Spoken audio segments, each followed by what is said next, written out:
بسم اللہ الرحمن الرحیم۔ بے سکونی کا علاج۔ دیکھو، پہلی بات تو یہ ہے کہ سکون کس کو کہتے ہیں۔ جب تک یہ بات آپ کو سمجھ میں نہیں آئے گی نا، اگلی بات سمجھ میں نہیں آئے گی۔ بھائی بے سکونی کس کو کہتے ہیں؟ تو سکون کو سمجھو، سکون اس کو کہتے ہیں کہ رضا بالقضاء، رضا بالقضاء، اللہ کی تقدیر پر راضی رہنا، یہ ہے سکون۔ زیادہ پیسے اور تعلیم اگر ہمارے پاس آ جائے گی تو ہم پرسکون ہو جائیں گے، لوگ اس کو سکون سمجھتے ہیں، یہ بات جھوٹ ہے۔ اگر زیادہ تعلیم اور پیسے سے سکون ہوتا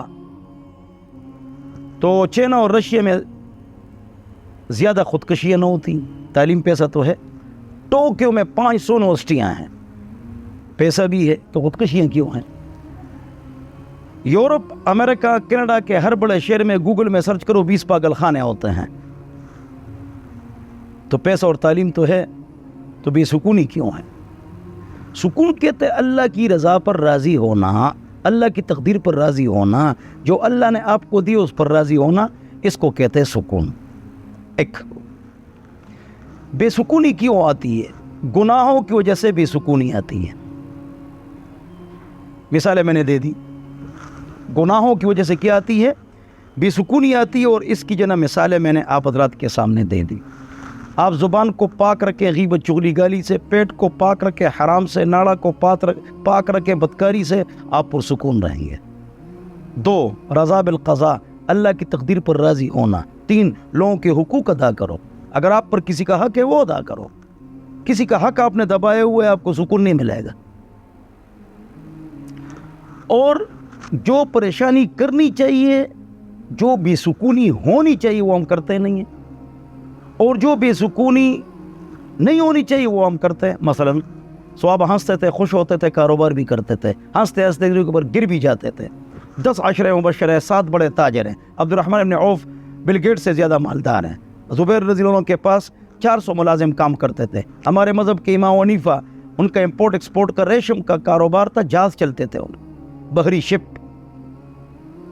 دنیاوی کام بھی کیا اور تہجد بھی قضا نہیں کیا، گناہ سے ہی بچے۔ خوش رہے، آپ بھی خوش رہیں اللہ کی تقدیر پر۔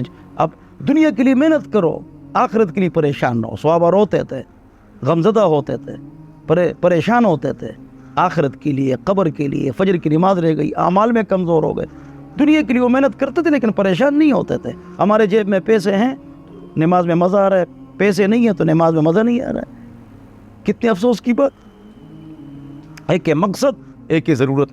مقصد دعوت ہے، لوگوں کو دین پر بلانا ہے، عبادت ہے، اپنی عبادت کرنی ہے، نماز، روزہ، حج، زکوٰۃ، اور یہ دنیا ہماری ضرورت ہے، اس کے لیے دوڑ لگائیں گے۔ واجملوا فی الطلب، حضور نے ہی فرمایا ہے۔ باقی آپ نے پریشان نہیں ہونا، ٹینشن کو ٹینشن دو، ٹینشن کو آپ نے ٹینشن دینا ہے اور خوش رہنا ہے۔ ہاں، صحابہ میں کچھ ایسے تھے جو مالی اعتبار سے کمزور تھے۔ ابو ذر رضی اللہ عنہ، سلمان فارسی رضی اللہ عنہ، عبداللہ بن مسعود رضی اللہ عنہ، بہت سارے تھے۔ وہ تو مالدار صحابہ کی پٹائی بھی کرتے تھے۔ ابو ذر نے عثمان رضی اللہ عنہ کو مارا کہ مالدار بن گئے ہو، حساب دینا پڑے گا، صبر کرو۔ ہاں، تو بہرحال بے سکونی کیا ہے، سکون کیا، پہلے اس کو سمجھو۔ ہم کو کس چیز کے لیے بے سکون ہونا چاہیے وہ میں نے بتا دیا۔ سکون کن چیزوں سے حاصل ہوتا ہے بتا دیا۔ ایک ہوتا ہے مرض، انزائٹی، لا حول ولا قوت الا باللہ، پڑھو 11 مرتبہ نماز کے بعد، ہاتھ پر دم کر کے دل پر ملو، انشاءاللہ اللہ خیر کرے گا۔